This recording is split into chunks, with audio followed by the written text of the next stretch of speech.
নমস্কার বন্ধুরা, জ্যোৎস্নার রীতিকথায় আরেকটি নতুন পর্বে তোমাদের সকলকে স্বাগত জানাই। বন্ধুরা, বয়োজ্যেষ্ঠ মানুষরা তো বলে থাকে যে অমাবস্যা পূর্ণিমায় চুল কেটো না, নখ কেটো না, কিন্তু কেন তা তোমরা জানো? কেন পূর্ণিমায় চুল নখ কাটতে নেই এবং আর কি কি কাটতে নেই, কি কি করতে নেই, তা আজকের পর্বে আলোচনা করব। তাই ভালো লাগলে অবশ্যই শেয়ার করে দিও, লাইক করো, আর পাশে রাখা বেল আইকনটিকে প্রেস করে রেখো যাতে পরবর্তী ভিডিও নোটিফিকেশন সবার আগে তোমাদের কাছে চলে যেতে পারে। প্রত্যেক মাসে বন্ধুরা একটি করে পূর্ণিমা ও অমাবস্যা পালিত হয়। পঞ্জিকা অনুসারে মাঘ মাসে যে পূর্ণিমা পালিত হয় তাকে মাঘী পূর্ণিমা বলা হয়। এই দিন দেবী লক্ষ্মী ও বিষ্ণুর পুজো করা হয় উভয়েরই। পূর্ণিমা দিনে পবিত্র নদীতে স্নানের বিশেষ তাৎপর্যও রয়েছে। হিন্দু ক্যালেন্ডারের মধ্যে এই বছর মাঘী পূর্ণিমা পালিত হচ্ছে 24শে ফেব্রুয়ারি শনিবার।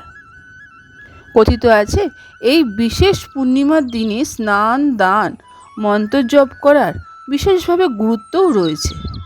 শুধু তাই নয় যে এই পূর্ণিমাতে দেবদেবীদের আশীর্বাদ পেতে এই দিন বেশ কিছু নিষিদ্ধ করা হয়েছে, যেগুলো মানতে হয়, যেগুলো না করলে সুখ, সমৃদ্ধি, শান্তি সারা বছর বজায় থাকে। তাই মাঘী পূর্ণিমার দিন আমরা কোন কোন কাজ করব না বন্ধুরা, তা এইবার আমরা বিস্তারিত জানব। বয়োজ্যেষ্ঠরা বলে থাকে যে পূর্ণিমার দিন কালো কাপড় পরা উচিত নয়। মাঘী পূর্ণিমার দিনে কালো রঙের পোশাক পরা ভালো নয়। মনে করা হয় এই দিনে কালো রঙের পোশাক পরা অশুভ, ব্যক্তির উপর খারাপ প্রভাব পড়তে পারে। শুধু পূর্ণিমার দিনেই নয়, কালো রঙের পোশাক কখনোই শুভ বলে মনে করা হয় না।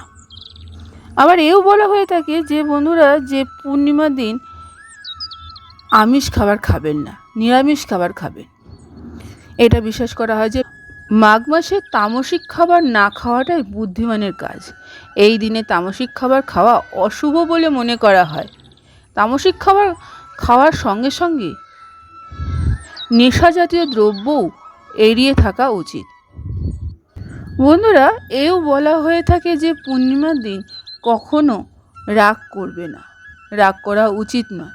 মাঘী পূর্ণিমার দিনে কাউকে অপমান করাও যায় না। কথা কাটাকাটি, রাগ করে বা মুখের উপর কিছু বলে দেয়া, অকথ্য ভাষায় গালিগালা করা, অপমান করা, এটা উচিত নয়। এতে দেবী লক্ষ্মী অসন্তুষ্ট হন।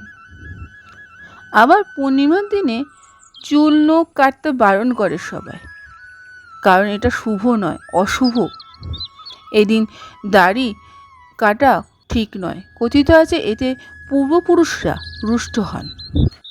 বন্ধুরা, এও বলা হয় যে মাঘী পূর্ণিমার দিন বেলা করে বা দেরি করে ঘুমানো থেকে এড়িয়ে চলাটাই চেষ্টা করা উচিত।